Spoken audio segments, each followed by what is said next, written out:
மகளிருக்கு இடஒதுக்கீடு மசோதாக்கும் தொகுதி மறுவரைக்கும் எந்த சம்பந்தமும் கிடையாது. இது முழுக்க முழுக்க பாஜக செய்திருக்கிற ஒரு சூழ்ச்சி தான். இது கொண்டு வரப்பட்டிருப்பது தொகுதி மறுவரை மசோதா தான்.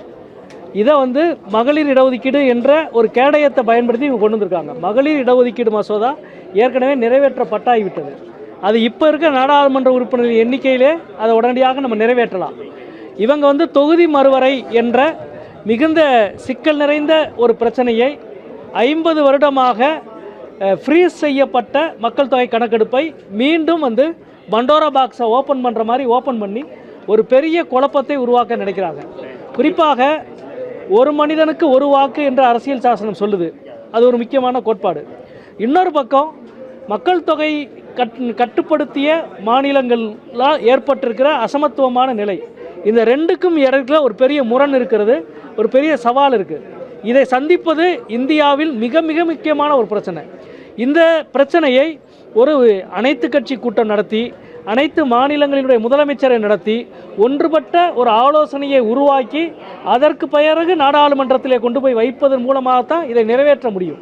ஆனால் இப்படி எந்த விதமான எக்ஸசைஸும் செய்யாமல் ஒரு 50 ஆண்டு காலம் ஃப்ரீ செய்யப்பட்ட ஒரு மக்கள் தொகை கணக்கெடுப்பு என்ற விஷயத்தை மீண்டும் மறு ஓப்பன் பண்ணி 50 மணி நேரத்துக்கு முன்னாடி ஒரு மசோதாவை கொடுத்து நிறைவேற்றியது என்பது முழுக்க முழுக்க பாஜகவினுடைய சூழ்ச்சி.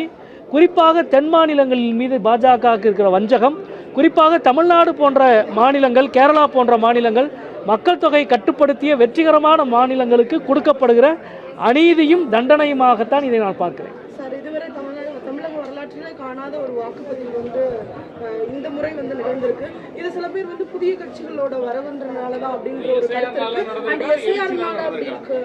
உங்களோட கருத்து இல்லைங்க, அதாவது போன சட்டமன்றத்தை விட தேர்தலை விட இந்த சட்டமன்ற தேர்தலுக்கு 21 லட்சம் வாக்குகள் தான் கூடியிருக்கு. அதற்கு முன்பு சட்டமன்ற தேர்தலை ஒப்பிட்டு பார்த்தால் அது 40 லட்சம் வாக்கு கூடியிருக்கு. அதற்கு முன்பு 40 லட்சம் வாக்கு கூடியிருக்கு. ஒரு சட்டமன்ற தேர்தலுக்கும் அடுத்த சட்டமன்ற தேர்தலுக்கும் ஏறக்குறைய 40 லட்சம் வாக்குகள் உயர்ந்திருக்கு. அப்படி பார்த்தால் இந்த முறை 21 லட்சம் வாக்குகள் தான் குறைந்திருக்கு. சதவிகித உயர்வு என்பதற்கு காரணம் எஸ்ஐஆர். மற்றபடி சராசரி உயர்வு என்னவோ அதுதான் பிரதிபலித்திருக்கு. இன்னும் சொல்லப்போனால் கடந்த 5 ஆண்டின் சராசரியை கூட இந்த எண்ணிக்கை பிரதிபலிக்கவில்லை என்பதை தான் பார்க்கிறேன். திமுக மற்றும் கூட்டணி கட்சியினுடைய வெற்றி வாய்ப்பு மிக பிரகாசமாக இருக்கிறது. இயல்பாகவே 3-4 அணிகள் போட்டியிடுகிற பொழுது ஆளுகிற கட்சியினுடைய அணிக்கினுடைய வாக்கு சதவீதம், வாக்கு வித்தியாசம் என்பது அதிகமாக இருக்கும். இயல்பாக வெற்றி மிக அதிகமாக கிடைக்கும் என்று